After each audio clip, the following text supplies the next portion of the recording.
दर्पण the reflection channel और हमारे सपोर्टेड दापिकानी passion for fashion Shri Anil कालाजी की तरफ से हम आप सभी का हार्दिक स्वागत करते हैं, अभिनंदन करते हैं। आज का हमारा जो कार्यक्रम है, आज हमारे मेहमान है प्रोफेसर DC जोशी जी, जो कि माननीय कुलपति महोदय हैं कृषि विश्वविद्यालय कोटा के। उनसे बात करेंगे हम कि नई शिक्षा नीति में कृषि विश्वविद्यालय को लेकर के क्या क्या चीजें आई हैं, क्या क्या नया बनाया, और साथ ही उनसे हम जानेंगे इस बारे में कि कृषि शिक्षा और शोध के विषय में क्या संभावना वो देखते हैं, इसमें किसानों की स्थिति क्या चीजें, किस तरीके से युवा इस शिक्षा के साथ जुड़ सकता है। और जब जुड़ने की बात आती है तो हम भी चाहेंगे आप भी हमारे साथ जल्दी से जुड़ जाइएगा, क्योंकि आज के हमारे मेहमान हमारे साथ बस कुछ ही पलों में जुड़ने वाले हैं। उसके साथ ही हम आज का जो कार्यक्रम है दिल की बात डॉक्टर रेणु के साथ, उसे हम बस यहाँ पर शुरू करेंगे, लेकिन चाहेंगे उससे पहले आप जल्दी से हमारे साथ जुड़ जाइएगा, ताकि हम अपना आज का ये कार्यक्रम है उसको हम शुरू कर सकें। क्योंकि कहते हैं ना कि हमारा जो देश है वो कृषि प्रधान देश है। कृषि को लेकर के युवाओं के साथ क्या क्या संभावनाएं वो देखते हैं, आने वाला समय कैसा रहेगा, उस बारे में हम उनसे बात करेंगे। उनसे हम जानेंगे कि किस तरीके से जो युवा आना चाहता है इस फील्ड के अंदर, इस फील्ड में शिक्षा ग्रहण करना चाहता है, BSc MSc या PhD करना चाहता है, उसके लिए क्या क्वालिफिकेशन होना जरूरी होना चाहिए, किस तरीके से वो इसमें एग्जाम दे सकता है और कैसे वो इसमें एडमिशन ले सकता है, उसके बारे में हम जानेंगे उनसे। साथ ही हम जानेंगे कि उन्नत कृषि के लिए, अगर किसान उन्नत कृषि करना चाहता है तो उसके लिए उसे क्या करना चाहिए, और साथ ही विश्वविद्यालय के आसपास जो लोग रहते हैं वो किसानों को किस तरीके से इस विश्वविद्यालय का फायदा उनको मिल रहा है या उनको पहुंच सकता है, इस बारे में हम जानेंगे। बस हमारे आज के मेहमान उनको हम अपने साथ जोड़ते हैं।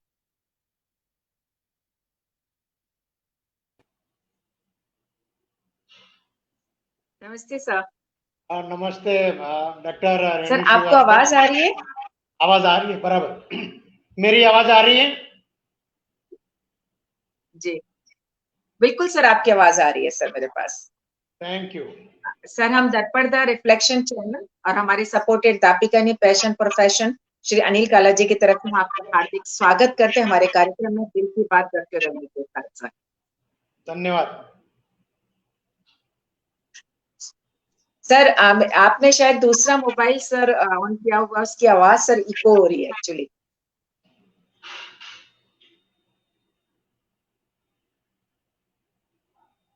आज के हमारी मेहमान प्रोफेसर DC जोशी जी, जो कि माननीय कुलपति महोदय कृषि विश्वविद्यालय कोटा के हमारे साथ जुड़ चुके हैं।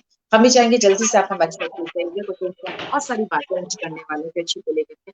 जैसे कि मैंने कहा अभी तक, हमारा देश कृषि प्रधान देश है, और कृषि प्रधान देश की जब बात आ जाती है तो शायद माननीय कुलपति महोदय प्रोफेसर DC जोशी जी से बेहतर हमें इस बारे में कोई भी जानकारी दे सकता है। हम ये जाने कि हमारा कृषि को लेकर के हमारे देश में क्या भविष्य है, उससे पहले हम जानना चाहेंगे सर आपसे कि आपका DC जोशी जी का सफर, प्रोफेसर DC जोशी जी जो कि माननीय कुलपति महोदय का सफर कैसा रहा, आप यहाँ तक कैसे पहुंचे, आपकी एजुकेशन, उसके बारे में सबसे पहले हम जानना धन्यवाद। मैं वास्तव में राजस्थान के एक छोटे से गांव में पैदा हुआ था जी। और उस वक्त गांव में स्कूल भी नहीं थी। पास के गांव में पढ़ाई करने जाते थे। 2 साल के बाद में गांव के अग्रणियों की मेहनत की वजह से स्कूल खुली। तब मैं दूसरी क्लास पास कर चुका था, परंतु नई स्कूल खुली गांव में और जी। कोई नई स्कूल में खाली एक ही शिक्षक थे, तो कोई जाना नहीं चाहता था। तो मेरे पिताजी ने मेरे को वापस पहली क्लास से पढ़ाई शुरू करवाई। तो मैं मेरे गांव की पहले स्कूल का फाउंडर स्टूडेंट रहा हूं, रोल नंबर 1। क्या बात है और सर। वहीं फिर 5 साल पढ़े, फिर वापस पास के गांव में आगे की पढ़ाई की। जिला स्तर पे मल्टीपर्पज स्कूल में फिर हायर सेकेंडरी उस वक्त की। वक्त पे 12वीं क्लास नहीं हुआ करती थी, 11वीं क्लास तक की पढ़ाई होती थी। पढ़ाई में साइंस स्ट्रीम से जिला टॉप किया था। उस वक्त तक खाली इतना ज्ञान था कि हमें 11वीं क्लास के बाद में इंजीनियरिंग करना है। कहाँ इंजीनियरिंग होगा, कौन से विषय में करना है, कुछ ज्यादा सोचा भी नहीं था और कोई मार्गदर्शन देने वाला भी नहीं था। हम वहां से पहली बार उदयपुर से रेलवे में बैठ के 1973 में पहली बार मैं रेलवे में बैठा था जी। और जोधपुर इंजीनियरिंग कॉलेज में एडमिशन के लिए गया। फॉर्म पहले से सबमिट नहीं किया था, तो ट्रेन लेट हो गई, नेक्स्ट डे पहुंचे तो लास्ट डेट चली गई थी, तो एडमिशन नहीं हुआ। अच्छे मार्क्स होने के बावजूद भी उन लोगों ने बोला जितनी भी एप्लीकेशंस आई हैं उनसे आपके मार्क्स ज्यादा हैं, परंतु कल शाम को 5:30 बजे एडमिशन क्लोज हो गए, इसलिए हम आपको नहीं ले सकते। फिर वापस उदयपुर में आके इंजीनियरिंग उदयपुर में एडमिशन लिया और वहां से 5 साल की इंजीनियरिंग की। इंजीनियरिंग फर्स्ट क्लास की, उसके बाद सरकारी नौकरी राजस्थान सरकार की मिली। उसके बावजूद नौकरी ना करके उच्च अभ्यास के लिए आईआईटी खड़गपुर चले गए, वहां से एमटेक और पीएचडी किया। और फिर उस वक्त एमटेक करने के बाद भी सरकारी नौकरी थी, सरकारी नौकरी ना करके टाटा ग्रुप की नौकरी की 2 साल के लिए। और उसके बाद 3 साल के लिए डालमिया ग्रुप में नौकरी की। उसके बाद में वही यूनिवर्सिटी ज्वाइन की गुजरात में 1986 में। और फिर उसके बाद वहां एसोसिएट प्रोफेसर और डीन रहे।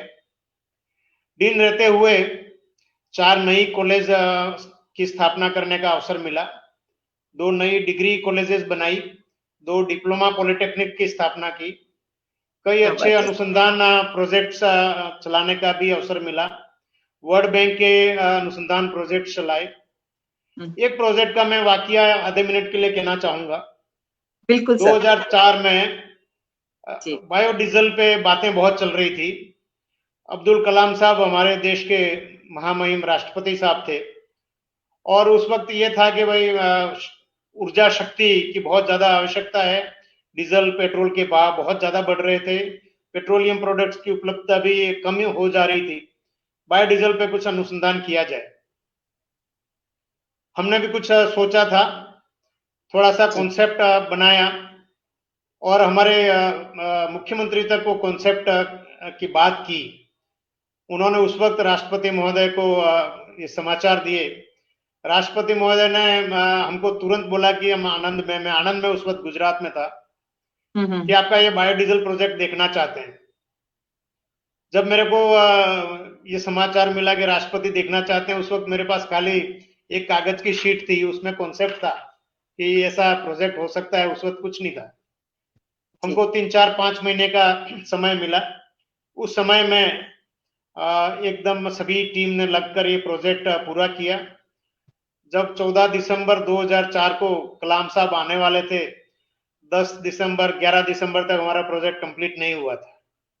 12-13 को कुछ पूरा किया, 13 तारीख की शाम तक भी हमने कभी पूरा प्रोजेक्ट कंप्लीट नहीं हो पाया, और टेस्टिंग करने का समय नहीं मिला, तो हमने उसको ऐसे ही बढ़िया सा डिस्प्ले करके कनेक्शन करके छोड़ दिया।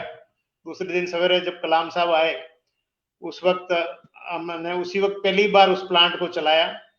और थियोरेटिकली जो प्लांट हम लोगों ने सोचा था, सद्भाग्य से उसी तरह से प्लांट चला। और कलाम साहब तो आप सब जानते हैं, एक अलग टाइप के व्यक्तित्व थे, तो उन्होंने उस प्रोजेक्ट को देख के बहुत खुश हुए। उस प्रोजेक्ट को राष्ट्रपति महोदय ने फिर आगे बढ़ाने के लिए माननीय प्रधानमंत्री को पत्र लिखा, और उस पत्र के आधार पर और अन्य भी उनकी अपनी मांगे थी। वो हमेशा 5 सूत्रीय रक्षा शक्ति, ऊर्जा शक्ति, गांवों का विकास ऐसा बोलते रहते थे। उसकी वजह से उस वक्त योजना आयोग ने 1500 करोड़ रुपए का ये प्रोजेक्ट पास किया, और पूरे देश के 8 राज्यों में वो प्रोजेक्ट बाद में हुआ। तो शायद उसके बाद में जब वो राष्ट्रपति नहीं रहे और फिर हम एक कॉलेज की और स्थापना की थी, उस वक्त भी उनको वापस होस्ट करने का मेरे को अवसर मिला। शायद भारत में मैं अकेला हूं जो कलाम साहब को 2 बार उनको मेजबानी की है।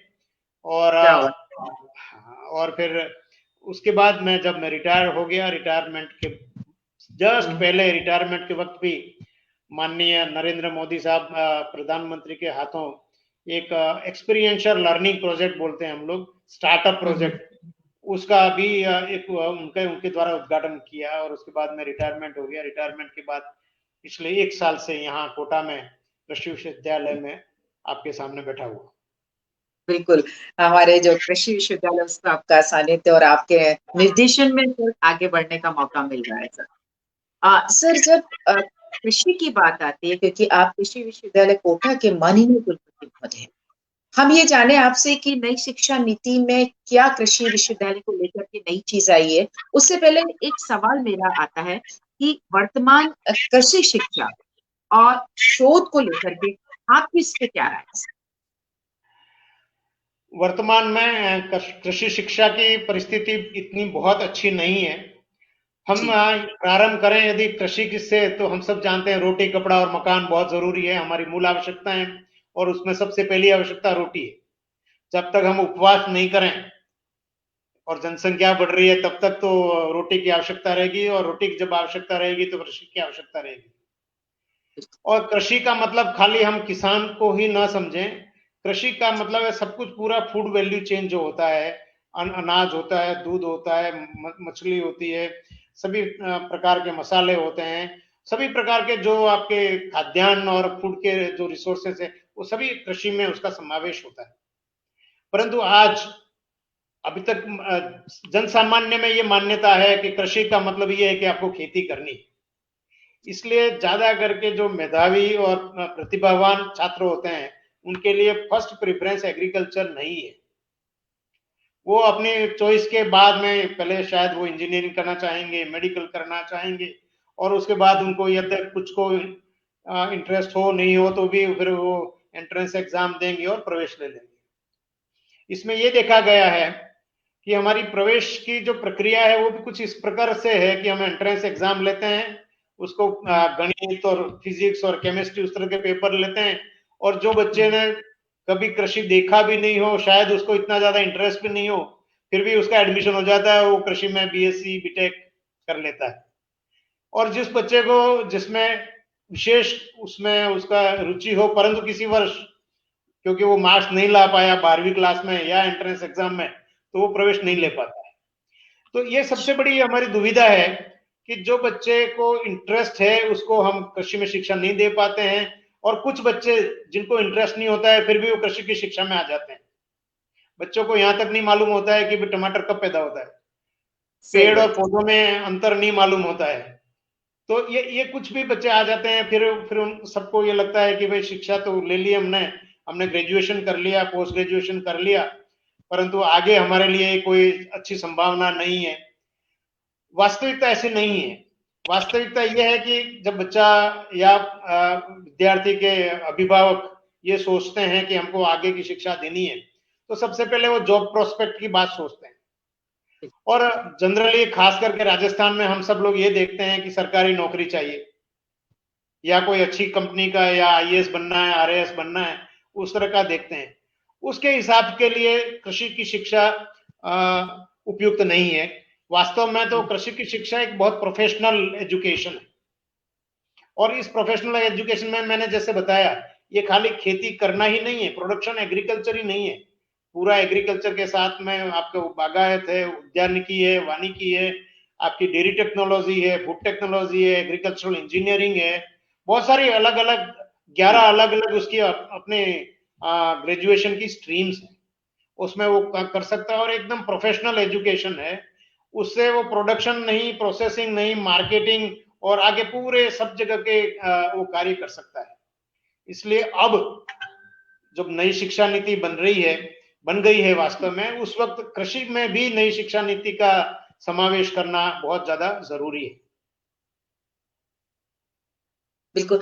सर, अभी आपने एडमिशन की जब बात की थी, तो जो एग्जाम एग्रीकल्चर यूनिवर्सिटी में एडमिशन लेने के एक कॉमन एग्जाम होता है जेट, उसी के थ्रू एडमिशन लिया जाता है। तो सर, इसमें जैसे जेट के लिए 12th पास होना बहुत ज्यादा जरूरी होता है। 12th पास होने का एग्जाम देना हो तो उसके बाद बीएससी में एडमिशन स्टूडेंट को मिल जाता है। तो हमारे यहाँ जो कृषि विश्वविद्यालय कोटा में भी जेट जो एडमिशन है उसके थ्रू बच्चे आते हैं यहाँ पर भी। वास्तव में पिछले कई सालों से राजस्थान में कृषि जी। शिक्षा और कृषि से संलग्न विषयों में एडमिशन के लिए जेट किया जाता है, संयुक्त प्रवेश परीक्षा, जॉइंट एंट्रेंस एग्जाम। पिछले 2 सालों से कृषि विश्वविद्यालय कोटा ये कर रहा है। हमने अभी 29 सितंबर को ही ये संयुक्त प्रवेश परीक्षा की है। 28,000 से ज्यादा बच्चों ने उसमें परीक्षा दी है। उसका आगे हो रहा है, कल परसों उसका परिणाम भी आ जाएगा, मेरिट लिस्ट भी बन जाएगी, एडमिशन भी हो जाएगा। जैसे मैंने बताया, उसमें 11 अलग अलग टाइप की स्ट्रीम्स हैं।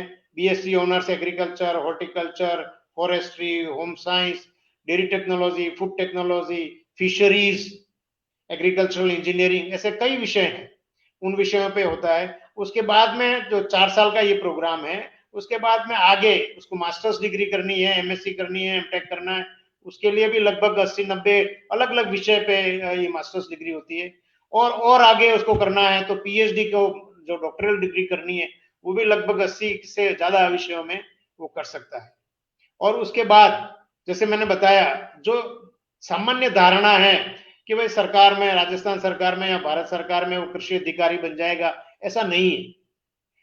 खास करके ज्यादा से ज्यादा 10%, 15% ग्रेजुएट ही सरकारी नौकरी में जाते हैं। प्राइवेट नौकरियां बहुत हैं, जैसे आपकी पेस्टिसाइड इंडस्ट्रीज हैं, फर्टिलाइजर इंडस्ट्रीज हैं, सीड इंडस्ट्री है, और बहुत सारी बैंक्स हैं, बहुत सारी जगह हमारे जो कृषि के जो ग्रेजुएट्स और पोस्ट ग्रेजुएट हैं उनके लिए नौकरियां हैं। और विशेष करके अब पिछले कई सालों से एंटरप्रेन्योरशिप पे बहुत ज्यादा ध्यान दिया जाता है। आपने ये पिछले 6 महीने में देखा होगा, जब से ये कोविड-19 आया है और जब मार्च में लॉकडाउन हो गया, आप सब लोगों ने देखा होगा कि सब जगह सब कुछ बंद कर दिया गया, सब फैक्ट्रियां बंद हो गई, ट्रांसपोर्ट बंद हो गए, सब दुकानें बंद हो गई, ऑफिस बंद हो गए, परंतु कृषि बंद नहीं हुई। जी सर। खेत में किसान की उपज चालू रही, किसान ने अपने खेत में से अनाज काटना शुरू रखा, हार्वेस्टिंग बोलते हैं उसको, हार्वेस्टिंग की। फिर मार्केट, भले मार्केट बंद था, किसान को कुछ नुकसान भी हुआ, जैसे ही मार्केट खोलना शुरू किया, मंडी खोलना शुरू किया, जो किसान का प्रोडक्शन चल रहा था, फैक्ट्रियों का प्रोडक्शन बंद था, परंतु कृषि का प्रोडक्शन चल रहा था। इसलिए मेरा तो ये मानना है इसमें कि आप विद्यार्थियों के लिए कोई भी शिक्षण का क्षेत्र देख लें, भले वो इंजीनियरिंग हो, मेडिकल हो, टेक्सटाइल हो, डायमंड हो, या ऑटोमोबाइल्स हो, या कंस्ट्रक्शन हो, या बहुत सारी रियल इंडस्ट्रीज, बहुत सारी सभी इंडस्ट्रीज में आपने देखा अभी लॉकडाउन के जैसे महामारी में या अलग अलग समय में कभी कभी मंदी आती है, परंतु ये कृषि एक ऐसी चीज है जिसमें कभी मंदी नहीं आएगी। जैसे मैंने बोला, अभी नवरात्रि आने वाली, आप उपवास करें तो जरूर थोड़ा होगा, पर उसमें भी अलग अलग प्रकार का खाने की जरूरत पड़ती है। तो कृषि के क्षेत्र में जब तक आपकी जनसंख्या है, आपको 2 टाइम खाना चाहिए, तब तक कभी मंदी नहीं आ सकती। और इसलिए नौकरियों के साथ साथ, सरकारी नौकरियों के साथ साथ, प्राइवेट नौकरियों के साथ साथ, बैंक की नौकरियों के साथ साथ, प्रशासनिक नौकरियों के साथ साथ, इसमें खास करके दूसरे विषयों के बनिस्पत एंटरप्रेन्योरशिप, व्यवसाय करने की बहुत ज्यादा स्कोप है। बिल्कुल। सर, जैसे आप यूनिवर्सिटी में हैं और यूनिवर्सिटी में आसपास जो हमारे बच्चे जो आते हैं पढ़ने के लिए, एडमिशन लेते हैं, आप जब उनसे मिलते हैं, बातचीत आपकी होती है, तो आपको जब आप उनसे बात करते हैं तो वो बच्चे, युवा हम कह सकते हैं, हमारे भविष्य है देश का, वो कृषि शिक्षा की क्या मायने समझते हैं? क्योंकि जनरली कृषि शिक्षा की बात जो आ जाती है वो यही आती है कि हमें खेतों में जाना है, खेतों में जाकर के काम करना है। तो क्या जो युवा आज का इस तरफ एडमिशन लेता है, तो क्या वो भी कृषि शिक्षा का मतलब सिर्फ यही समझते हैं? आपकी बात सही है। अभी क्योंकि स्कूलों में कृषि का विषय बहुत कम है, बहुत कम जी। स्कूलों में 10वीं 11वीं 12वीं में कृषि का विषय है। इसलिए विद्यार्थी को, जब तक 12वीं करता है, विद्यार्थी को कृषि के विषय का कोई भी एक्सपोजर नहीं दिया जाता है। उसको फिजिक्स, केमिस्ट्री, मैथ्स, बायोलॉजी, इस तरह के विषय ही पढ़ा जाते हैं। और उसको बार बार यही बताया जाता है कि बेटा आप मैथ्स में अच्छे मार्क्स लाओगे तो अच्छे इंजीनियरिंग बनोगे, बायोलॉजी में ज्यादा अच्छे मार्क्स लाओगे तो डॉक्टर बनोगे। उसको कभी ये नहीं पढ़ाया जा सकता जाता कि ये तो है ही है, इसके साथ साथ एक बहुत बड़ा सेक्टर ये कृषि का भी है। जैसे मैंने बताया, उसमें बहुत सारी संभावनाएं, बहुत सारी, खास करके अपना व्यवसाय करने की बहुत ज्यादा इसमें संभावना ज्यादा है। इसमें सबसे बड़ी हमारी कमजोरी ये है कि जब स्कूल से बच्चा पास करके आता है, तब उसको बहुत ज्यादा कृषि के विषय में मालूम नहीं होता है। जब वो प्रवेश लेता है कृषि की किसी भी कॉलेज में, या उसे संलग्न dairy technology college, food technology college में, या हॉर्टिकल्चर कॉलेज में लेता है, तब हम कोशिश ये करते हैं, सभी विश्वविद्यालय ये कोशिश करते हैं कि शुरू शुरू में उसको समझाया जाए कि आप भाई कौन से विषय की पढ़ाई करने आए हैं, इस विषय में क्या होगा, कैसे पढ़ाई होगी, सेमेस्टर सिस्टम क्या होता है, 4 साल का कोर्स क्या होता है, किस तरह की पढ़ाई ली जाएगी, किस तरह से टीचिंग किया जाएगा, किस तरह से परीक्षाएं होंगी, और उसके बाद आप क्या क्या आपकी संभावना है। हम शुरू शुरू में 10-15 दिन 20 दिन उसको इस तरह का ओरिएंटेशन ही देते हैं, और बच्चे को बार बार हम ये कोशिश करते हैं उसको मोटिवेट करने की। और मोटिवेशन में यदि नहीं होता तो हम वार्निंग भी देते हैं कि बेटा, यदि आपको अभी भी इंटरेस्ट नहीं आ रहा है तो आप कृपया दूसरा विषय चूज कर ले। एक बार इस विषय में आप आ गए तो फिर आपको उसी विषय में रचना पड़ेगा। मैं मेरे स्टूडेंट को जब फर्स्ट ईयर में आते हैं और पहले दिन ओरिएंटेशन प्रोग्राम में यही बोलता हूँ कि बच्चों, जब आपके शादी नहीं हुई होती है तब लड़के लड़की में प्यार हो जाता है तो बहुत अच्छी बात है, और प्यार होने के बाद शादी होती है तो अच्छी बात है। परंतु ज्यादातर किस्सों में ऐसा नहीं होता है। प्यार तो होने से पहले शादी हो जाती है, शादी के बाद हम प्यार करते हैं। तो जब एक बार शादी करने से पहले निर्णय कर लें कि भाई शादी करनी है तो किससे करनी है, 2 बार निर्णय लें, 3 बार सोचें, और फिर एक बार निर्णय ले लिया फिर उस निर्णय को पकड़ के रखना है। उसी हिसाब से यदि आपने प्रवेश से पहले बहुत सोचा कि मेरे को कौन से विषय में जाना है, एक बार आपने निर्णय ले लिया कि आपको कृषि के संलग्न विषयों में आपको आगे की पढ़ाई करनी है, तो फिर उसमें इंटरेस्ट लेना शुरू करेंगे। You should start loving that subject. शादी हो गई, अब इसका तलाक नहीं हो सकता, इसलिए उसको आत्मसात करना बहुत ज्यादा जरूरी होता है। तो हम बच्चों को और बच्चों के अभिभावकों को यही कोशिश करते हैं कि भाई जब निर्णय लें, निर्णय लेने से पहले 2 बार सोचें, 3 बार सोचें, आपको इसमें इंटरेस्ट लग रहा है, आप कन्विंस हो पा रहे हैं तो ये विषय जरूर सेलेक्ट करें। और हम तो यही कहते हैं कि विषय में बहुत सारी अन्य विषयों के कंपैरिजन में भी बहुत सारी इसमें संभावनाएं ज्यादा है। इस हिसाब से जब प्रवेश करता है फिर बच्चे को आगे मालूम पड़ता है, वो अपने सीनियर बच्चों से पूछते हैं और मालूम होता है कि भाई जैसा सोचा हुआ है शहरों में गांव में कि भाई खाली खेती करनी है, वैसा नहीं है, इसमें काफी कुछ है। हमारे बच्चे आईटी में जाते हैं, हमारे बच्चे कैंपस में आपको इंफोसिस ले जाता है, टीसीएस वाले ले जाते हैं। हम बच्चों को ये भी पूछते हैं, टीसीएस वाले जब इंटरव्यू लेने आते हैं हम उनको पूछते हैं कि भाई हम तो एग्रीकल्चर पढ़ाते हैं बच्चों को, कंप्यूटर और आईटी के तो खाली 2 या 3 कोर्स पढ़ाते हैं, आप हमारे बच्चों को क्यों ले जाते हैं?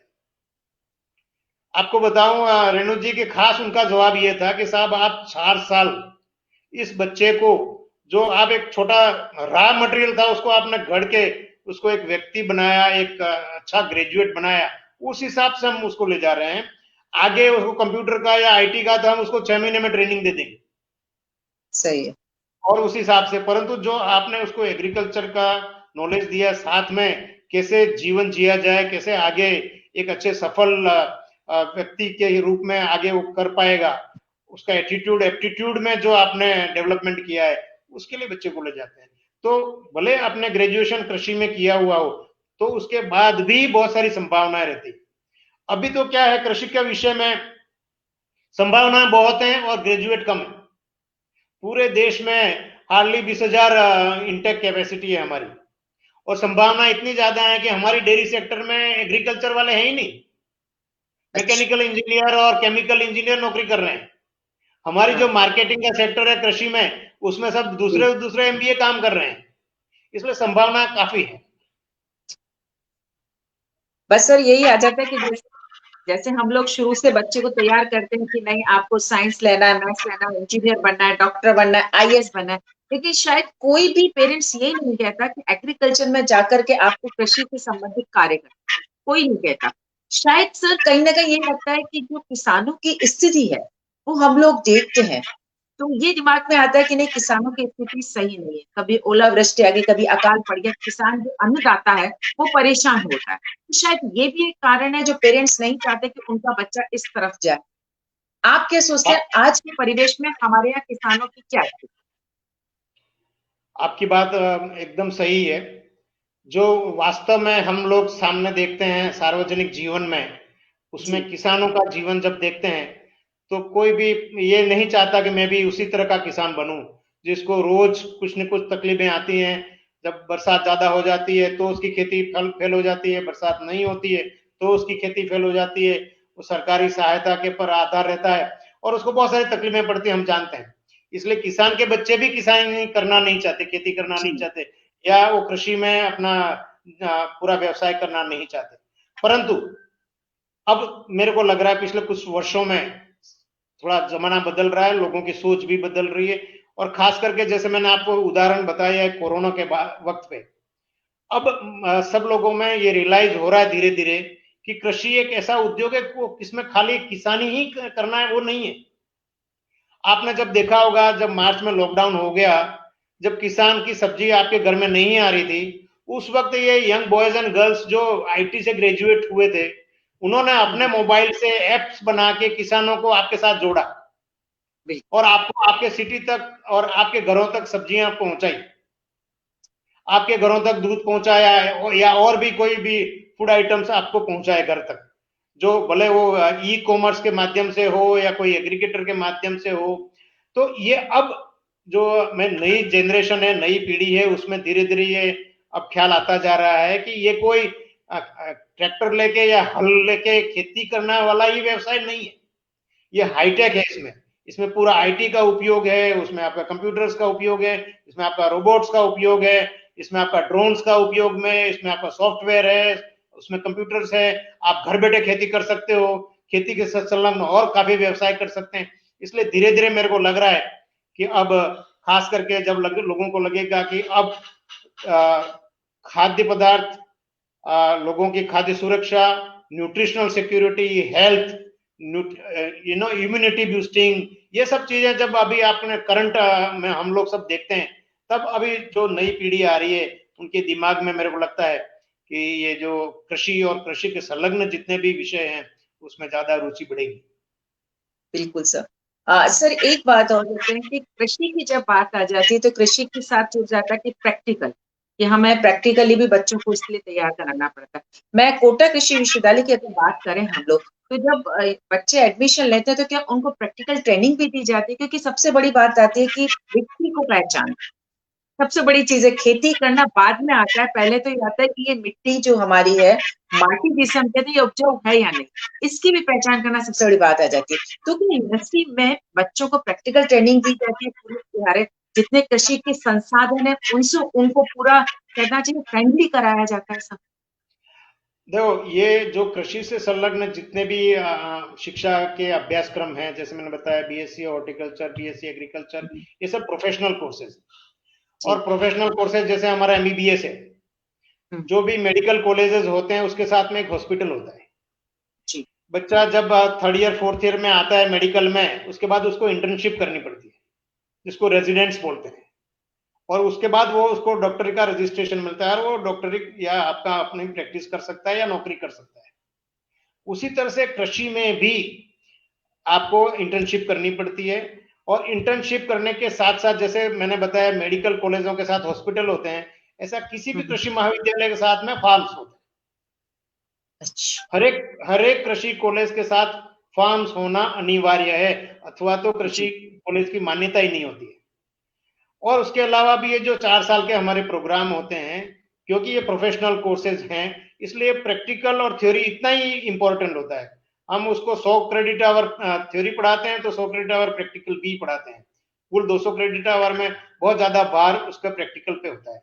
और जैसे आपने बताया, पूरा ही प्रैक्टिकल अलग अलग पहले ही साल से ही, पहले सेमेस्टर से ही उसको सोइल का क्लासिफिकेशन, सोइल का आइडेंटिफिकेशन क्या होता है, कैसे होता है, उसका एनालिसिस क्या होती है, सोइल मृदा क्या होती है, उर्वरकता क्या होती है, फर्टिलाइजर्स क्या होते हैं, सब बीज क्या होते हैं, किस तरह का, जैसे मैंने बताया पौधा और पेड़ में अंतर क्या होता है, वो भी सब शुरू से बताते जाते हैं। और इसलिए प्रैक्टिकल का ज्ञान कृषि यूनिवर्सिटियों में तो बहुत ही बड़े पैमाने पे होता है, और उसके लिए नई नई सुविधाएं जनरेट करते हैं। और जैसे मैंने बताया कि पूरा 1 साल का हम उसको स्टूडेंट रेडी प्रोग्राम बोलते हैं। वो इंटर्नशिप प्रोग्राम, खुद बच्चा गांव में जाता है, 3 साल उसने पढ़ाई की अपने कॉलेज में, उसने प्रैक्टिकल्स भी किए, कॉलेज के फार्म्स में प्रैक्टिकल किए, वहां कॉलेज में डेयरी यूनिट होता है, गाय होती हैं, बकरी पालन होता है, वहां भी उसने काम किया, नर्सरी होती है, उसके ग्रीन हाउसेज होते हैं, वहां पे भी काम किया। उसके बाद उसको हम फाइनल ईयर में गांव में भेजते हैं। 2 महीने 3 महीने वो किसान के साथ रहता है, गांव में रहता है, वहां खेती देखता है, खेती करने में मदद करता है। जो 3 साल 3.5 साल वो पढ़ाई की है, वो वहां पे उसकी टेक्नोलॉजी ट्रांसफर में किसान के साथ में रह के कोशिश करता है। उसके बाद उसको 2-3 महीने हम उसको इंडस्ट्री के साथ लगाते हैं। कोई सीड प्रोडक्शन की यूनिट है, कोई फर्टिलाइजर की यूनिट है, कोई फूड प्रोसेसिंग की यूनिट है, कोई डेयरी और दूध वाली इंडस्ट्री है, उसके साथ उसको अटैचमेंट करता है। उसके बाद उसको वापस हम बुलाते हैं, उसके बाद उसका फिर से हम प्रोजेक्ट्स बनवाते हैं, उसका थोड़ा सा छोटा सा एक रिसर्च का कंपोनेंट होता है, अनुसंधान का प्रोजेक्ट बनवाते हैं, उसको सेमिनार्स और प्रेजेंटेशन की और कम्युनिकेशंस की उसको प्रैक्टिस करवाते हैं, और ये सब कुछ करने के बाद ही उसको वो एक प्रोफेशनल डिग्री उसको मिलती है। इसलिए प्रैक्टिकल और जिसको हमने ये एक्सपीरियंशियल लर्निंग बोलते हैं हम, हैंड्स ऑन ट्रेनिंग जी वो बहुत ही महत्वपूर्ण भाग है हमारा, और ये किसी भी प्रोफेशनल बच्चे के लिए बहुत ज्यादा जरूरी है। जब बच्चा कहीं फैक्ट्री में नौकरी करने जाए या किसी भी इंडस्ट्री में जाए, उसके पहले वो छोटी इंडस्ट्री में या अपने कृषि के फार्म पे उसको सब मालूम होना चाहिए कि किस तरह से कटाई होती है, कंबाइन हार्वेस्टर कैसा होता है, ट्रैक्टर कैसे चलते हैं, क्या चीज होती है, ये सब उसको पूरा का पूरा ज्ञान दिया जाता है। खाली थ्योरेटिकल या किताबी ज्ञान के अलावा ये इन सब चीजों का पूर्ण उसको ज्ञान देने के बाद ही उसको ग्रेजुएशन की डिग्री मिलती है। बिल्कुल, क्योंकि कहते हैं प्रोफेशनल कोर्स जब आप करें तो पूरी तरीके से आपको तैयार होना बहुत ज़्यादा ज़रूरी हो जाता है। और आपने बहुत अच्छे से इस चीज़ को बताया कि आप बिल्कुल पूरी तरीके से उसको तैयार करते हैं, वो चाहे फील्ड में जाए उसके लिए भी तैयार है बच्चा, और चाहे वो जॉब के लिए जाना चाहता है तो उसके लिए पूरी तरीके से तैयार हो जाता है। सर, अब हम बात करते हैं थोड़ा-सा इस फील्ड से हट करके अपनी जो न्यू एजुकेशन पॉलिसी की, नई शिक्षा नीति की जब हम बात करते हैं, तो नई शिक्षा नीति में बहुत सारी चीज़ें नई हैं, बदलाव बहुत सारा किया गया है। जो हम कृषि को लेकर के बात करते हैं, कृषि विश्वविद्यालय को लेकर के बात करते हैं, कृषि शिक्षा को लेकर के जब हम बात करते हैं, तो नई शिक्षा नीति में उसको लेकर के सर क्या नयापन है, क्या सर उसमें बदलाव? वैसे जब नई शिक्षा नीति जो है, न्यू एजुकेशन पॉलिसी 2020 जो हम बोलते हैं, उसमें जी काफी बदलाव प्रस्तावित हैं। जो हम अभी विद्यार्थी को जो बनाते हैं, विद्यार्थी भी ये सोचता है, हम भी ये सोचते हैं, हमारा करिकुलम, हमारा सिलेबस भी इस तरह से बनाया गया है कि भाई ये सिलेबस करने के बाद विद्यार्थी कोई ना कोई इस तरह की नौकरी कर पाएगा।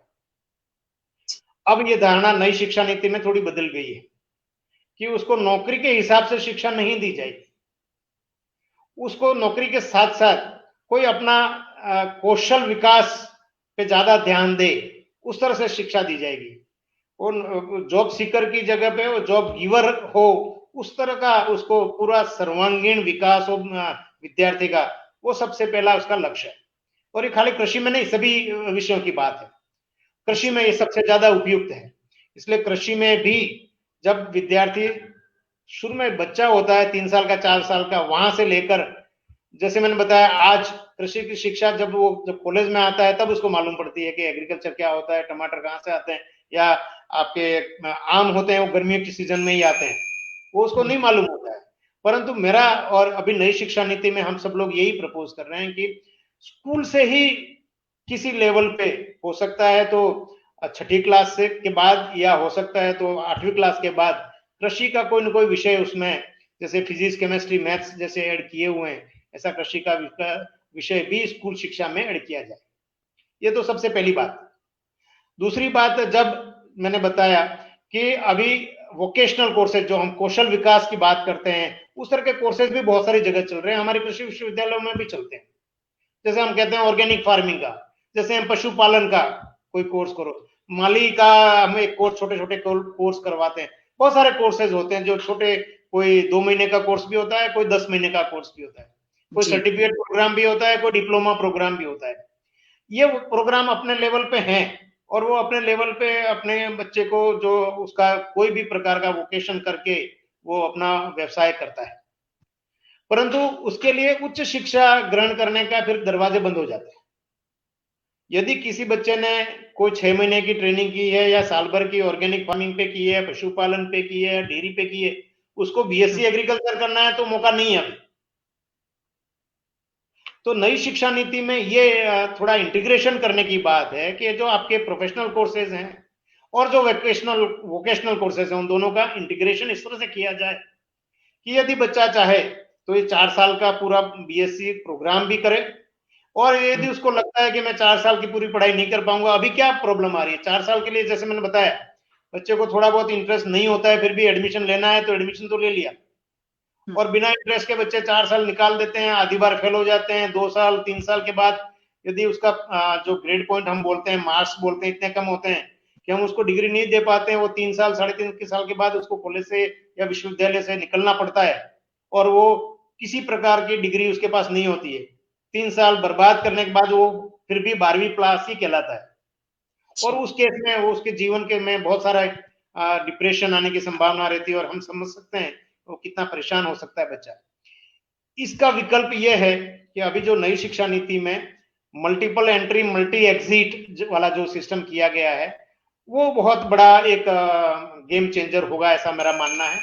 कि बच्चा जब चाहे फर्स्ट ईयर में एडमिशन लिया, उसको लगता है कि मेरे को 1 साल के बाद मेरे को कुछ और करना है, ये मेरा कृषि मेरी बस की बात नहीं है, या it is not my cup of T, तब उसको वो छोड़ सकता है। उसको कुछ ना कुछ हम सर्टिफिकेट देंगे कि इसने भाई फंडामेंटल्स ऑफ एग्रीकल्चर किया है, या उसने एनिमल हस्बेंड्री का कोर्स किया हुआ है, या कोई भी किया हुआ है, जो भी मॉड्यूल है वो मॉड्यूल उसने किए हुए हैं, और उसके साथ वो कुछ और करे। उसको हो सकता है, अभी जैसे हम सब जानते हैं, हम भी, मेरे भी 2 बच्चे इंजीनियर है, हम बच्चों को यही बोलते हैं जब 10वीं 11वीं में होता है कि कोचिंग क्लास में जाओ, कोचिंग करो, आईआईटी की तैयारी करो, या आईएएस की तैयारी करो, या नीट की तैयारी करके एमबीबीएस बन जाओ। यदि उसमें उसका मानो दुर्भाग्यपूर्ण से नहीं हो पाता है, फिर भी हम किसी न किसी कॉलेज में उसको एडमिशन दिलवा देते हैं, और बिना मन के वो फिर पढ़ाई करता है। तो उस तकलीफ को दूर करने के लिए, उसका मानो इंटरेस्ट तो होता है स्पोर्ट्स में, या उसका इंटरेस्ट होता है संगीत में, और हम उसको इंजीनियर बना देते हैं, तो बाद में भी जाके उसके करियर में उसको तकलीफ पड़ती है। जो ये नई शिक्षा नीति आई है, उसमें भले आपने इंजीनियरिंग में एडमिशन लेने का निर्णय लिया, फिर भी आपको लगता है कि नहीं, मेरे को तो संगीत की शिक्षा भी लेनी है साथ में, तो इसके लिए ऑप्शन खुला है। वो 1 सेमेस्टर 2 सेमेस्टर करने के बाद में, या 6 महीने का कोई और संगीत का कोर्स कर सकता है, या कोई कला का कोर्स कर सकता है, या कोई इवन मेडिकल का कोर्स भी कर सकता है, आयुर्वेद का कोर्स भी कर सकता है। ये संभावनाएं बढ़ गई हैं। और यदि हम वास्तव में सोचें, तो जो अभी अलग अलग टाइप की जो शिक्षाएं दे रहे हैं हम, खास करके उच्च शिक्षा की बात करूं मैं, कॉलेज शिक्षा में, तो भाई मेडिकल की शिक्षा अलग, और आयुर्वेद की अलग, और होम्योपैथी की अलग, और एग्रीकल्चर की अलग, ने हॉर्टिकल्चर की अलग, उसको हमने साइलो सिस्टम बना दिया है। बच्चे को फिर बाहर उसके विषय के अलावा उसको कोई ज्ञान नहीं होता है। 4 साल के बाद या 6 साल जब वो पोस्ट ग्रेजुएट करके निकलता है, उसको पूछो तो उसको कोई सामाजिक ज्ञान नहीं, उसको कोई इकोनॉमिक्स का ज्ञान नहीं होता है, तो बहुत तकलीफ पड़ती है। तो मेरा मानना यह है कि जो अभी नई शिक्षा नीति में थोड़ा इंटीग्रेशन करने की कोशिश की है, मल्टी डिसिप्लिनरी करने की कोशिश की है, वो बहुत अच्छा है। हम भी यही मानते हैं कि बच्चे को खास करके ग्रेजुएशन लेवल तक उसको उसकी चॉइस भी मिलनी चाहिए, और चॉइस के साथ साथ उसके पास ऑप्शन भी रहना चाहिए। मानो उसने 1 साल एग्रीकल्चर किया और उसको लगा अभी मेरे को नहीं करना है, तो उसने कुछ और किया 6 महीने, 1 साल कुछ और किया, फिर वापस उसको लगा नहीं मैं एग्रीकल्चर और करना चाहता हूं, तो उसके लिए भी फिर से उसमें उसके लिए संभावना होनी चाहिए, उसको वापस एंट्री मिलनी चाहिए। और फिर वो 2 साल के बाद में हो सकता है वो डिप्लोमा करके जाए, या 3 साल के बाद में कोई एडवांस डिप्लोमा करके जाए, या पूरा 4 साल के अलग अलग कोर्स के मॉड्यूल बनाए, और वो मॉड्यूल करके पूरी बीएससी ऑनर्स या बीटेक करके जाए, या फिर आगे एमएससी या एमटेक करके जाए। इस तरह का जो मल्टीडिसिप्लिनरी प्रोग्राम है, वो खास करके सभी सभी विषयों के लिए लागू होता है। और हमारा अनुभव ये बोलता है कि यदि आपने एग्रीकल्चर में यदि प्योर कोई बायोलॉजी का स्टूडेंट कोई कोर्स करके आता है, या बॉटनी का कोई कोर्स किसी प्योर साइंस में या प्योर दूसरी ट्रेडिशनल यूनिवर्सिटी में करके आता है, वो हमारे वहां बहुत अच्छा काम कर सकता है। बायोटेक्नोलॉजी का कोई स्टूडेंट कहीं से बायोटेक्नोलॉजी करके आता है और वो हमारे एग्रीकल्चर में आता है, वो बहुत ज्यादा सक्सेसफुल होता है। सही। हमारे वहां कोई इलेक्ट्रॉनिक्स इंजीनियरिंग करके आता है और फिर एग्रीकल्चरल इंजीनियरिंग में आता है, तो ड्रोन्स और रोबोट, और वो हमारे ग्रेजुएट से ज्यादा बेटर बना पाता है, या बेटर उसके एप्लीकेशंस बना पाता है, ज्यादा सक्सेसफुल होता है। सो जो बेसिक साइंसेज हैं, बेसिक टेक्नोलॉजीज हैं, बेसिक सोशल साइंस हैं, इकोनॉमिक्स हैं, इन सब चीजों का समावेश किसी भी प्रोफेशनल कोर्स के लिए भी उतना ही महत्वपूर्ण है। इसलिए जो मल्टीडिसिप्लिनरी वाला जो कॉन्सेप्ट नई शिक्षा नीति में आ रहा है, वो उतना ही जो दूसरे व्यवसायों के लिए जरूरी है, उतना ही कृषि के लिए भी जरूरी है। बिल्कुल सर, ये बात बिल्कुल सही कहते हैं कि शुरू से बच्चे को अगर इस तरफ रुझान हो जाएगा तो आगे चलकर तो उसको परेशानी नहीं आएगी।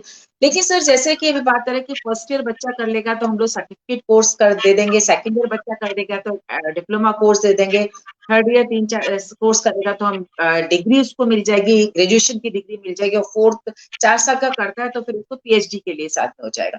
तो सर अभी जब हम बात करते हैं एग्रीकल्चर से बीएससी की, तो वो 3 साल या 4 साल का पूरा एक कोर्स रहता है। जब हम सर्टिफिकेट, डिप्लोमा इसमें इसको डिवाइड करेंगे, तो क्या इसमें सिलेबस को चेंज करने की जरूरत नहीं पड़ेगी? फिर सिलेबस चेंज नहीं होगा सर उसमें?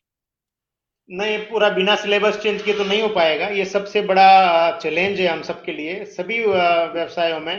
हम नई शिक्षा नीति तो बना रहे हैं, परंतु इस शिक्षा नीति को किस तरह से हम इम्प्लीमेंट कर पाएंगे, उसको लागू कैसे करेंगे, वो बहुत बड़ा चैलेंज है। और ये कोई एक सेमेस्टर या एक साल में नहीं हो पाएगा। ये हमको काफी समय लगेगा।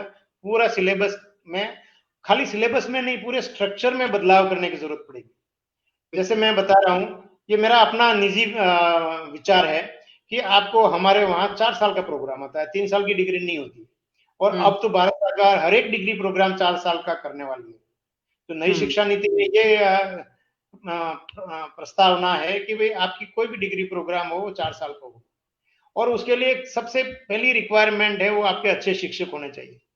और जैसे आपने उसमें पढ़ा होगा, स्कूल शिक्षा के लिए खास करके जो बीएड का प्रोग्राम था, वो उसको धीरे धीरे उसको फेज आउट करके 4 साल का इंटीग्रेटेड बीएड प्रोग्राम इसमें नई शिक्षा नीति में प्रस्तावित है कि भाई आप फिजिक्स में बीएड करना है तो फिजिक्स की बीएससी बीएड ही साथ में ही हो जाएगी। आपको मैथ्स में करना है या किसी भी, इवन कृषि में भी करना है, तो आपको साथ में ही बीएड करना है। इस तरह से 4 साल का पूरा पूरा आपको इंटीग्रेटेड प्रोग्राम करना है, जिससे कि शिक्षक भी तो अच्छी क्वालिटी का शिक्षक बन पाए। सबसे पहला ये है। दूसरा, शिक्षक ने अच्छी क्वालिफिकेशन ली, परंतु उसको उस तरह की सुविधाएं मिल पा रही है कि नहीं मिल पा रही है, जिससे कि वो अपने विद्यार्थी को शिक्षा का स्थानांतरण कर पाए, उसको इस तरह की टीचिंग कर पाए। और उसके लिए उसको नई नई टेक्नोलॉजीज का उपयोग करना पड़ेगा। जब हमारे जमाने में चौक और ब्लैक बोर्ड होता था, आज भी है, परंतु आज बहुत सारे अच्छे स्मार्ट क्लासरूम हो गए हैं। हमारे प्राइमरी स्कूलों से लेकर कॉलेजों तक, यूनिवर्सिटियों में, सब जगह पूरा एजुकेशनल टेक्नोलॉजी चेंज हो गई है। आजकल ऑनलाइन कोर्सेज हर जगह आ गए हैं, ई लर्निंग के मटेरियल्स आ गए हैं। ये सब पूरा का पूरा बनाने का भी बहुत बड़ा काम है। आपने जो प्रश्न पूछा है वो स्ट्रक्चरल चेंजेस की बात है। तो जैसे हमारे सेमेस्टर सिस्टम या ईयरली जो सिस्टम बने हुए हैं, उसमें एकदम से संपूर्ण बदलाव करने की जरूरत पड़ेगी। मेरा ये मानना है उसको एक मॉड्यूलर सिस्टम करना पड़ेगा कि आपने 6-6 महीने के 8 मॉड्यूल्स बना लिए। बच्चा 1 मॉड्यूल करके जा सकता है, 2 मॉड्यूल करके जा सकता है, 4 मॉड्यूल करके जा सकता है, या चाहे तो पूरे 8 है, 8 वहां के वहां करे। तो ये इस तरह के करने के लिए, उसको अपने मॉड्यूल बनाने के लिए आपको पूरे सिलेबस में एकदम से बहुत बड़े पैमाने पे बदलाव करने की जरूरत पड़ेगी। और इसके लिए बहुत विचार विमर्श करके, अच्छी तरह से बैठ करके नए सिरे से ही पूरा करिकुलम बनाना पड़ेगा। और जैसे मैंने बताया, ये वोकेशनल और प्रोफेशनल दोनों को इंटीग्रेशन करना है।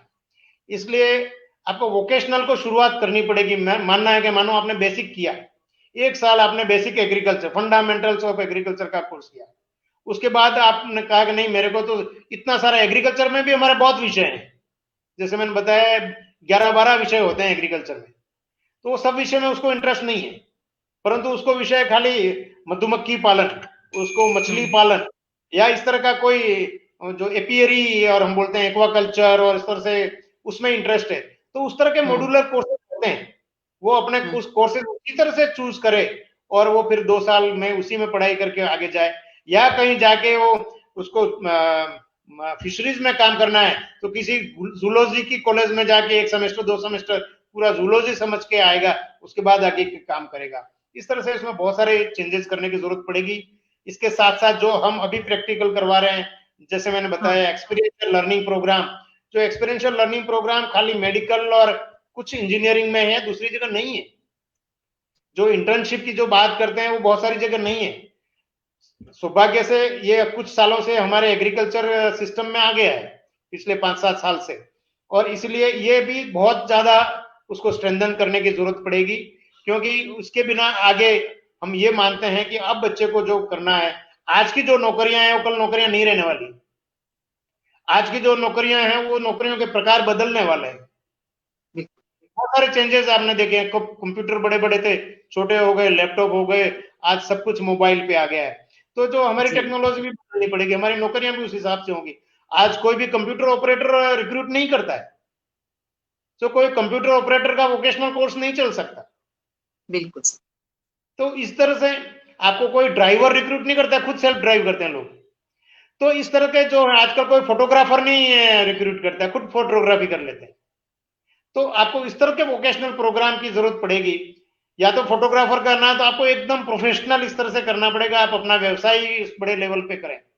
इस तरह से व्यवसायिक दृष्टि से ज्यादा कृषि के शिक्षा को बदलाव करने की जरूरत है। एंटरप्रेन्योरशिप, वो अपना खुद का प्रोजेक्ट लगा सके, अपना स्टार्टअप लगा सकते हैं, अपना इंडस्ट्री स्टेब्लिश कर सकते हैं, उसको अच्छी तरह से सक्सेसफुल चला सके, उस प्रकार के स्ट्रक्चरल में चेंज करने की जरूरत है। तो बिल्कुल सर, सही बात है। क्योंकि चलिए सर, जो हमारी नई शिक्षा नीति जिसे कहते हैं हम 2020, उसको क्रियान्वयन जब किया जाएगा, प्रैक्टिकली जब उसको लिया जाएगा, तो काफी चुनौतियां हमारे सामने आएंगी। क्योंकि जैसा कि हमने बात की, जहाँ हमारा 4 साल का कोर्स है, हम उसको सर्टिफिकेट, डिप्लोमा, डिग्री में बांटेंगे तो सिलेबस पे भी फर्क पड़ेगा। और खास तौर पर जब प्रोफेशनल कोर्सेज की बात आ जाएगी, तो वहां पर हमें देखना पड़ेगा कि जब हम बच्चे को सर्टिफिकेट कोर्स अगर दे रहे हैं, सर्टिफिकेट दे रहे हैं उसको, तो उसके अंदर उसकी नॉलेज तो उस बच्चे को पूरी मिल जाए। क्योंकि अभी सिलेबस हमने डिवाइड किया हुआ है 4 साल के हिसाब से, फिर हमें सर्टिफिकेट, डिप्लोमा और डिग्री के साथ उसको डिवाइड करना होगा। बिल्कुल, आपने बिल्कुल ये सही बात आपने यहाँ पर की। अब थोड़ा सा सर इससे हट करके हम ये बात जानना चाहेंगे, जैसे कोटा के अंदर ये हमारा एग्रीकल्चर यूनिवर्सिटी, हमारे आसपास किसान भी हैं, तो जो हमारे आसपास के किसान हैं उनको एग्रीकल्चर यूनिवर्सिटी से क्या सर फायदा? एग्रीकल्चर यूनिवर्सिटियों का जब भारत में शुरुआत हुई 1961 में, पहली कृषि विश्वविद्यालय बना था उत्तराखंड में, उस वक्त उत्तर प्रदेश था। इसके पीछे का उद्देश्य यही था, उसको लैंड ग्रांट पैटर्न बोलते थे, कि जो नॉर्मल पहले भी कृषि की शिक्षा होती थी 1961 से पहले भी होती थी, परंतु वो किसी भी कॉलेज में होती थी। बीएससी एग्रीकल्चर पहले भी होता था, परंतु सेपरेट एग्रीकल्चर यूनिवर्सिटी बनाने के पीछे का उद्देश्य यही था कि किसानों को कैसे मदद की जाए। आज कोटा विश्वविद्यालय है या राजस्थान टेक्निकल यूनिवर्सिटी है या कोई भी विश्वविद्यालय है, वो एक अलग टाइप के विश्वविद्यालय होते हैं। कृषि विश्वविद्यालय रेजिडेंशियल यूनिवर्सिटी होती है। कृषि विश्वविद्यालय में शिक्षा के साथ साथ अनुसंधान और प्रसार शिक्षा, ये तीनों का इंटीग्रेशन होता है, हम ट्रिनिटी बोलते हैं। टीचिंग, रिसर्च एंड एक्सटेंशन, ये तीनों हमारा इंटीग्रल पार्ट है। हम 4 घंटे पढ़ाई करके घर चले जाएं ऐसा, या 4 घंटे का लेक्चर लेके चले गए, ऐसा सिस्टम नहीं होता है। एग्रीकल्चर यूनिवर्सिटी में आपको सवेरे से शाम तक रहना है। यदि आपकी क्लास है तो आप टीचिंग करने जाएंगे, नहीं क्लास है तो आप खेत में जाएंगे, फार्म पे जाएंगे, वहां रिसर्च करेंगे, लेबोरेटरी में जाएंगे, वहां पे टिश्यू कल्चर का आप रिसर्च करेंगे। और वो भी नहीं है तो किसानों को जाके आप उनको समझाएंगे, उनकी टेक्नोलॉजी ट्रांसफर में मदद करेंगे, उनकी फसल में जो नुकसान हो रहा है उसमें मदद करेंगे। इसलिए कृषि विश्वविद्यालय तो किसानों के साथ एकदम से संलग्न है। और जब अभी नई शिक्षा नीति की जब बात चल रही है, तो किसानों के आधारित ही ये पाठ्यक्रम बनाया जाएगा। और जो भी, जैसे मैंने बताया, वोकेशनल प्रोग्राम का मतलब ये होता है कि यदि बच्चे को आगे पढ़ाई नहीं करनी है, खाली 1 साल के बाद भी करनी है, तो वो उसको स्टैंड एलोन, उसमें वो मॉड्यूल इस तरह से हो कि वो उसका तो ज्ञान कम से कम पूरा हो जाए, उस पर्टिकुलर सब सब्जेक्ट का ज्ञान तो उसको पूरा हो जाए। इस तरह से करके वो किसानों के साथ लग जाए। और जैसे मैंने बताया, अब जमाना ये आ रहा है कि बच्चे, जो नई पीढ़ी के बच्चे हैं, वो किसानों के साथ मिलकर, ये जो ट्रेडिशनल खेती है, जो सामान्य रीते हम जो खेती कर रहे हैं, उसमें बहुत सारा बदलाव आएगा। या तो फार्म और छोटे छोटे हो जाएंगे, या सब किसान मिलके बड़े बड़े फार्म हो जाएंगे। 2 प्रकार की खेती में बदलाव आने वाले हैं। या तो एकदम बड़े आधुनिक मैकेनाइज्ड कृषि हो जाएगी, या छोटी परंतु हाईटेक खेती हो जाएगी, जिसमें नए जो किसान होंगे वो घर में बैठे हुए ही अपनी खेती कर पाएंगे, रोबोट के थ्रू या रिमोट के थ्रू, सैटेलाइट के थ्रू। और इस तरह के जो टेक्नोलॉजी का उपयोग करते हुए किसानों को लाभ होगा। अभी कुछ वर्षों से जो हमारी जो अनुसंधान होते हैं कृषि विश्वविद्यालयों में, हमारे जो विद्यार्थी पढ़ते हैं, और जैसे मैंने बताया, जब हम उनको फाइनल ईयर में 3-4 महीनों के लिए किसानों के साथ उनको संलग्न करते हैं, गांवों में भेजते हैं, तब जो नई नई तकनीकी जो विश्वविद्यालयों में होती है, खाली कोटा या कृषि विश्वविद्यालय अकेले में नहीं, पूरे देश में और पूरे विदेश में, जहां जहां भी उन सब्जेक्टों में नई नई डेवलपमेंट जो होती है, वो किसानों तक पहुंचाई जाती है। हम वहां पे फ्रंट लाइन डिमोन्स्ट्रेशन बोलते हैं, किसान के खेत में ही हम वो टेक्नोलॉजी वहां लगाते हैं। और हमारे वैज्ञानिकों की सलाह के साथ साथ किसान खुद उस टेक्नोलॉजी को वहां अपनाता है। उदाहरण के तौर पर नई कोई किस्म आई, अब किसान को आपने 10 किलो 15 किलो बीज दे दिया, वो घबराएगा कि मालूम नहीं कौन से बीज हैं, उगेंगे नहीं उगेंगे, उगे तो क्या होने वाला, आगे आगे किस तरह से करना है, किस तरह से उसको पानी पिलाना है। तो फिर हम हमारी रिस्क पे, किसान की रिस्क पे उसको समझा के किसान के खेत में हमारी देखरेख में वो पूरा उसको करवाते हैं और उसको एक साल एक सीजन वहां करवा के उसको कन्विंस करते हैं 10 किसानों को और दिखाते हैं, तब जाके अगले साल से किसान उसको अपनाता है। इस तरह से कोई भी कृषि का यंत्र हो या ट्रैक्टर हो या इंप्लीमेंट हो या कोई भी सिंचाई की पद्धति हो या कोई दवाई हो, फर्टिलाइजर हो, वो सब भी चीजें इस तरह से ही उसको हम एक्सटेंशन एजुकेशन बोलते हैं उनको, और अलग अलग टाइप के प्रशिक्षण में उसको जोड़ते हैं और दिखाते हैं, समझाते हैं। उसके बाद ही उसको किसान के साथ में उसको लगाया जाता है। हम पैकेज ऑफ प्रैक्टिस बोलते हैं उसको, और पूरा की पूरी उसको टेक्नोलॉजी देते हैं। आज खास करके इस हाड़ौती एरिया में किसान में जो है वो सोयाबीन है ज्यादा, धान है, लहसुन है, धनिया है। सबसे ज्यादा राजस्थान का सबसे ज्यादा लहसुन इस क्षेत्र में पैदा होता है, परंतु दुर्भाग्य से यहाँ पानी भी बहुत है और लहसुन को इतने ज्यादा पानी की जरूरत नहीं होती। जो नई टेक्नोलॉजी जो पानी देने की होती है उसको हम ड्रिप इरिगेशन बोलते हैं, टपक टपक सिंचाई पद्धति या स्प्रिंकलर इरिगेशन बोलते हैं। यहाँ के किसान उसको नहीं अपनाते, उनको लगता है चंबल का पानी इतना सारा है, उपलब्ध है, तो चलो नालियों में पानी बहा दो, उसे लहसुन कर लो। उसमें थोड़ी सी उत्पादन भी कम होता है, उसमें लहसुन के साथ साथ और घास खरपतवार बढ़ जाती है और उसमें खर्चा बढ़ जाता है। उसकी जगह हम यही कह रहे हैं कि भाई ये तो मैं एक आपको उदाहरण लहसुन का दे रहा हूँ कि उसमें नई जो हमारी सिंचाई की पद्धतियां हैं या नई जो किसान की जो टेक्नोलॉजीज हैं वो यदि अपनाई जाए, और काफी अपनाई जा रही है, तो उस तरह से उनकी नई किस्मों का उपयोग किया जाए तो उसमें उनकी पैदावार बढ़ती है, किसान की आय बढ़ती है, किसान को और उसमें इंटरेस्ट जगता है और फिर वो आगे अपने अपने नवाचार करता रहता है। तो बिल्कुल मतलब हम लोग सिर्फ यही नहीं कि जो हमारे स्टूडेंट्स उनको ही फायदा नहीं, बल्कि आसपास के जो किसान है वो भी इससे फायदा उठा सकते हैं कि किस तरीके से उन्नत बीज की बात आती है कि क्या क्या उन्नत बीज हमने जिससे हमें फसल अच्छी मिल जाए। हम लोग अपने जो कहते हैं ना मिट्टी का उसको दिखा सकते हैं कि किस तरीके से ये उपजाऊ मिट्टी है या नहीं, उसका हम ले सकते हैं। पानी का आपने बिल्कुल बताया किस तरह से सिंचाई हमको करनी चाहिए जिससे कि कम पानी का उपयोग करते हुए हम ज्यादा से ज्यादा सिंचाई में हम उसको कर सके। तो बिल्कुल किसानों को इसका फायदा बहुत ज्यादा हमारे कृषि विश्वविद्यालय उसका बहुत ज्यादा फायदा यहाँ पर मिला। सर अब एक बात ये आती है कि इतने सारे फायदे हैं कृषि के में, अगर हम अपने बीएससी एग्रीकल्चर में भी करते हैं उसमें भी रोजगार के आपने बताया बहुत सारे अवसर मिलते हैं। सिर्फ यही नहीं है कि हमें खेती ही करना है, बल्कि हमारे लिए बहुत सारे आयाम खुल जाते हैं जहां हम जा सकते हैं।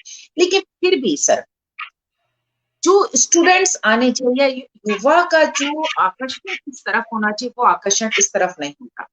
हम आपसे ये जानना चाहेंगे कि ऐसा क्या होना चाहिए जिससे आज का हमारा युवा कृषि की तरफ आकर्षित होकर इस शिक्षा को प्राप्त कर सके, क्योंकि जो हमारा भारत देश कहा जाता है कि कृषि प्रधान देश है। आज के समय में हम बात करें तो शायद हमारा देश जो पहले कृषि प्रधान देश था वो आज के समय अब नहीं है, क्योंकि अब लोग गांव को छोड़कर शहर की तरफ आकर के दूसरे रोजगारों को अपना। तो आप सर क्या कहना चाहेंगे इससे कि युवा हमारा इस तरफ आकर्षित है? पिछले कुछ वर्षों में क्योंकि हमारे वहाँ पूरे देश में इंडस्ट्रियलाइजेशन और डिजिटाइजेशन, कंप्यूटराइजेशन और ग्लोबलाइजेशन बढ़ा, उसकी वजह से जो नई पीढ़ी के विद्यार्थी आए, जो अभिभावक हैं, उन सबका रुझान फिर आईटी की तरफ बढ़ गया, इंजीनियरिंग की तरफ बढ़ गया, मेडिकल साइंसेज की तरफ बढ़ गया और कृषि की तरफ पहले से भी कम था और कम होता गया। परंतु अब मेरा मानना है उसके पीछे की हमारी सबकी कमजोरी है कि हम ये नहीं अभिभावकों को और बच्चों को समझा सके कि कृषि का मतलब जैसे मैंने बताया खाली किसानी करना है, इतना ही नहीं है। हम सब लोग जानते हैं कि आज भी इतने सालों के बाद भी 60-70% हमारे लोग कृषि आधारित हैं और कृषि को और गांवों को आप अलग नहीं कर सकते। गांव में खाली कृषि के अलावा बहुत सारी चीजें हैं और जितनी भी सारी गांव में या छोटे शहरों में जो भी सब चीजें हैं उसमें भी कोई एक तरफ से डायरेक्ट इनडायरेक्ट कृषि से जुड़े हुए हैं। मैं उदाहरण के तौर पे फिर से आपको टेक्सटाइल बताता हूँ। अब टेक्सटाइल इंजीनियरिंग बच्चा करना चाहता है, मैं कृषि में नहीं जाना चाहता। अब टेक्सटाइल के लिए जो धागे आते हैं वो तो कृषि से ही आते हैं, कॉटन पैदा होता है वो कृषि से ही जाता है। तो जब तक कॉटन अच्छी क्वालिटी का पैदा नहीं होगा, उसकी टेक्सटाइल इंडस्ट्री भी अच्छी नहीं चलने वाली। जितने भी आपके फूड इंडस्ट्रीज हैं बड़ी बड़ी, आपके मैकडोनल्ड्स की बात करें या मैकेन्स की बात करें या पेप्सी की बात करें या कोको कोला की बात करें, सभी उद्योग कृषि आधारित है। बच्चा आज मैकडोनल्ड्स में नौकरी करना चाहता है, परंतु वो टमाटर वहां कहाँ पैदा होता है वो नहीं करना चाहता। मैगी का सॉस जरूर देखना चाहेगा, खाना चाहेगा। तो उसके लिए कमजोरी हमारे लेवल पे रही है, हम सब लोगों के लेवल पे रही है कि हम अभी भी जो जनरेशन आए उनको हम ये पूरा अवेयरनेस नहीं कर पाए कि बेटा अभी आपके पास बहुत सारी संभावना है। और अभी जैसे सौभाग्य से जो नई शिक्षा नीति आ रही है, वो कृषि में भी इस तरह से उसमें बदलाव आएंगे। और अभी धीरे धीरे जो नई जनरेशन के अभिभावक हैं, जो आज जिनके बच्चे स्कूल में पढ़ रहे हैं, वो उनको भी अब रियलाइज होने लगा है कि कृषि में खाली आपको खेत में जाके हाथ गंदे करने वैसा नहीं है, ये भी एक अच्छी सम्मानजनक व्यवसाय है। और उसके अलावा अब उनको धीरे धीरे लग गया है कि उसमें व्यवसाय की दृष्टि से भी वो बहुत अच्छी आय हो सकती है, बहुत अच्छी पोटेंशियलिटी है। और व्हाइट कॉलर जॉब जिसको बोलते हैं, इस तरह से ये भी एक उसके साथ है। बहुत सारे ऐसी सक्सेस स्टोरीज आज हो गई हैं जो कृषि के आधारित हैं और वो अपना बहुत बढ़िया बिजनेस कर रहे हैं। आपको एक और उदाहरण बताऊं, पिछले 5 साल से हम सब लोग स्टार्टअप्स की बात करते हैं और नए नए स्टार्टअप्स और एग्रीटेक, उसमें जितने भी स्टार्टअप्स हैं उसमें 2 टाइप के स्टार्टअप सबसे ज्यादा है। सबसे ज्यादा स्टार्टअप आईटी सेक्टर में है। बच्चे सोचते हैं कि मैं कोई सॉफ्टवेयर बना लूं, कुछ न कुछ एप्स बना लूं और मैं अपना वो एप्स बना के 4-5 साल में करके अमेजोन को बेच दूंगा या फ्लिपकार्ट को बेच दूंगा और मेरे 50-50 करोड़, 100 करोड़, 200 करोड़ की कंपनी बन जाएगी और मैं कुछ और कर लूंगा या उसी को आगे बढ़ाऊंगा। वो देखते हुए उसमें 100 यदि स्टार्टअप हो तो उसमें से 90 स्टार्टअप फेल हो रहे हैं। ये धीरे धीरे इन स्टार्टअप्स में भी बदलाव आता जा रहा है। अब लोग एग्रीटेक स्टार्टअप पे ज्यादा लग गए हैं। आज जैसे मैंने आपको उदाहरण दिया था कि जब लॉकडाउन हुआ तब लोगों ने, जो नए जनरेशन के लोग हैं, उन्होंने ऐसे एप्स बना दिए कि वो किसानों से सब्जियां खरीद के डायरेक्ट कंज्यूमर तक कैसे पहुंचाई जाए, किसानों से सब्जी खरीद के कोल्ड स्टोरेज में कैसे रखा जाए या कोल्ड स्टोरेज वालों को प्रोसेसिंग इंडस्ट्री के साथ कैसे कनेक्ट किया जाए, या प्रोसेसिंग इंडस्ट्री वाले के पास में टोमेटो केचप बड़े हुए हैं 10 ट्रक लोड, उसको कंज्यूमर तक कैसे पहुंचाया जाए। इस तरह का जो व्यवसाय हो रहा है वो भी पूरा एग्रीकल्चरल बेस्ड है। इसलिए अब मेरे को लगता है कि आने वाली पीढ़ी के लिए और उसके लिए हमें हमारे सिलेबस में भी चेंज करना पड़ेगा। हमें खाली यही नहीं पढ़ाना है कि भाई एग्रोनॉमी करो और खेती कैसे करो, हम उसको ये बताना पड़ेगा कैसे मार्केटिंग करते हैं, कैसे बिजनेस करते हैं, किस तरह से ये सॉफ्टवेयर डेवलपमेंट होता है, किस तरह से एंटरप्रेन्योरशिप होती है, इसकी इकोनॉमिक्स कैसे निकाली जाएगी, बैंक से कैसे कॉन्टेक्ट करेंगे, कैसे स्टार्टअप किया जाएगा, यदि स्टार्टअप में एक बार फेल हुए तो कैसे रिवाइव करना है, ये सब कुछ उसको करना पड़ेगा। और मेरे को विश्वास है कि आने वाली पीढ़ियों में, जैसे मैंने बताया, मैं देख रहा हूँ पिछले आने वाले 10-15 सालों में कि ये जो अभी जो ट्रेंड था पिछले 15 सालों का, वो एकदम रिवर्स होके कृषि और वो फूड सप्लाई सिस्टम, मैं उसको कृषि अकेला शब्द नहीं बोलूंगा, ये पूरा food supply system, food system में प्रोफेशनलिज्म आएगा और उसमें ज्यादा एंटरप्रेन्योरशिप आएगी और उसमें नौकरियों के साथ साथ अपने व्यवसाय, अपने वोकेशनल प्रोग्राम्स करने की बहुत ज्यादा संभावनाएं बढ़ेगी। बिल्कुल सर। अब ऐसे भी कहते हैं ना सर, जब हमें तकनीक की पूरी नॉलेज हो जाए तो उसके साथ हम काम करेंगे तो और भी ज्यादा हमें फायदा सर उसका मिले। बिल्कुल सर। सर आज आप हमारे साथ जुड़े यहाँ पर और इतनी अच्छी जानकारी आपने दी। आपने बिल्कुल सही बताया कि कृषि से मतलब सिर्फ खाली कृषि ही नहीं होता, उसके अंदर पूरी चीज आ जाती है, पूरा खाद्य पैकेज एक आ जाता है। और सबसे बड़ी बात है, जब तक हम लोग हैं, क्योंकि किसी व्यक्ति की 3 आवश्यकताएं होती है, रोटी, कपड़ा और मकान।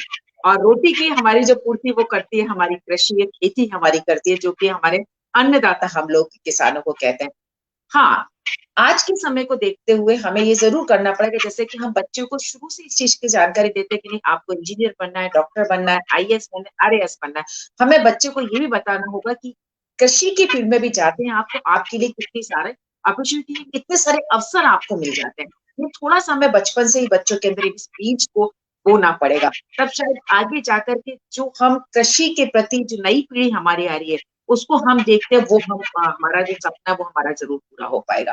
Thank you sir, thank you very much sir, आप हमारे साथ जुड़े और इतनी अच्छी बहुत बहुत जानकारी धन्यवाद, आपने। और इस तरह से जोड़ते रहिए भविष्य में। नमस्कार। बिल्कुल बिल्कुल सर, हम दर्पण द रिफ्लेक्शन चैनल और हमारे सपोर्टेड दापिका पैशन फॉर पैशन की तरफ से आपका हम थैंक यू कहते हैं सर, आपका धन्यवाद करते हैं sir. Thank you very much.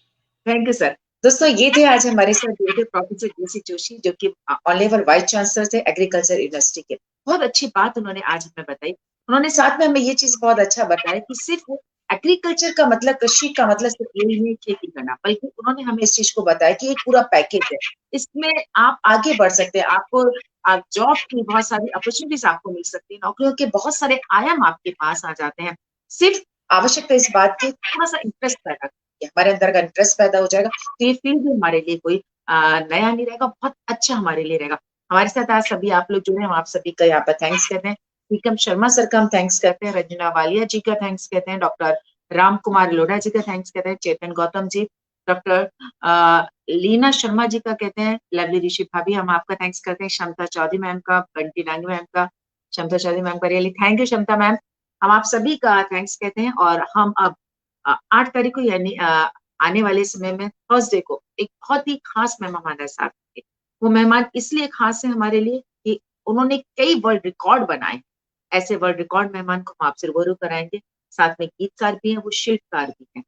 बस इंतजार कीजिएगा थर्सडे का, और हमारे साथ ज्यादा से ज्यादा संख्या में जुड़िएगा और देखिएगा कितने अनोखे मेहमान के साथ हम आपको मिलवाने जा रहे हैं। तब तक हम आपसे यही कहेंगे, कोरोना का समय चल रहा है, अपने घरों में रहिए, सुरक्षित रहिए और अपनों का बचाव कीजिए, साथ में आप अपना भी बचाव कीजिएगा। शुभ रात्रि, शब्बा खैर, नमस्कार।